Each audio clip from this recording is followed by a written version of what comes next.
Ar žinote, kad produktų pakuotės gali gyventi daugiau nei vieną kartą? Leiskite papasakoti kaip. Įvairios prekės, kurias naudojame, yra pakuojamos net į 9 skirtingas pakuočių rūšis. Supakuotos prekės išvežiojamos į parduotuves. Čia jos nuperkamos ir suvartojamos, o pakuotės išmetamos.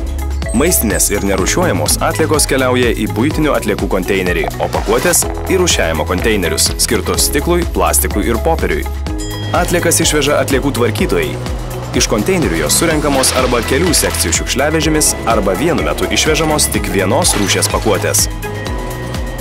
Surinktos atliekos keliauja į perrūšiavimo punktą, kur yra išskirstomos ne tik pagal rūšį. Skaidrus stiklas, pavyzdžiui, keliauja vienur, spalvotas stiklas kitur. Perrūšiuotos atliekos patenka į perdirbimo gamyklą, kur yra apdorojamos ir tampa naujais gaminiais arba medžiagomis jiems. Ir pakuotė pradeda naują gyvenimo ciklą.